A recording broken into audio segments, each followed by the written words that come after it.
Hi friends, good morning. నిన్న Monday కదా, night అయితే మహాకాళేశ్వర టెంపుల్‌కెళ్ళాము. ఇది రాజమండ్రిలో ఇస్కాన్ టెంపుల్ దగ్గర ఉంటుంది. చూడండి, బయట ఎంట్రన్స్ అయితే టెంపుల్ ఇలా అయితే ఉంటుంది. లోపలికెళ్ళిన తర్వాత చూడండి, మొత్తం టెంపుల్ అయితే మొత్తం చాలా పెద్ద టెంపుల్ ఇది.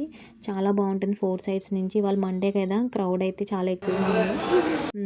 ఇది యాక్చువల్‌గా ఉజ్జయిని మహాకాళేశ్వర టెంపుల్ ఉంటుంది కదా, సో ఇక్కడ కూడా రాజమండ్రిలో కట్టించారు. దీన్ని సెకండ్ ఉజ్జయిని అంటారనమాట. చూడండి, ఇక్కడ వినాయకుడి విగ్రహం దగ్గర నుంచి మొత్తం అన్ని దేవుళ్ళు దేవతల విగ్రహాలు ఉంటాయి, పేర్లతో సహా అన్నీ. మన ఇక్కడికి వస్తే దేవుళ్ళని దేవతలు అందరినీ విగ్రహాలు దర్శనం చేసుకోవచ్చు. చాలా బాగుంటుంది టెంపుల్. నాకైతే ఇక్కడికి వస్తే చాలా పీస్ఫుల్గా రిలాక్స్డ్గా అయితే ఉంటుంది మైండ్ అంతా.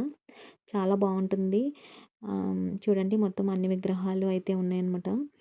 చాలా బాగుంటుంది టెంపుల్ అయితే. మీరు కూడా విజిట్ చేయండి. రాజమండ్రి వచ్చినప్పుడు కంపల్సరీగా విజిట్ చేయాల్సిన టెంపుల్ అనమాట ఇది. ఇక్కడ చూడండి, ఇక్కడ మనం కాయిన్ పెట్టి కోరుకొని అది నిలబడితే, ఆ కాయిన్ నిలబడితే మనకి కోరిక నెరవేరుతుందని నమ్మకం అనమాట. చూడండి, ఇక్కడ మహాకాళేశ్వరిని దర్శనం చేసుకుంటున్నాము. దర్శనం అయితే చాలా బాగా జరిగింది. హారతి అయితే ఇచ్చారు. చాలా బాగుందనమాట. ఇక్కడ ఏంటంటే తెల్లవారుజామున 3:30, 4 మధ్యలో చితాభస్మంతో శివలింగానికి అభిషేకం చేస్తారనమాట. చాలా బాగుంటుంది. చూడండి, మొత్తం ఇలా ఉంటుందన్నమాట టెంపుల్ అయితే.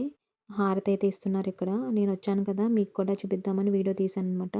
కంపల్సరీగా విజిట్ చేయండి. వీడియో నచ్చితే లైక్, షేర్ అండ్ సబ్స్క్రైబ్.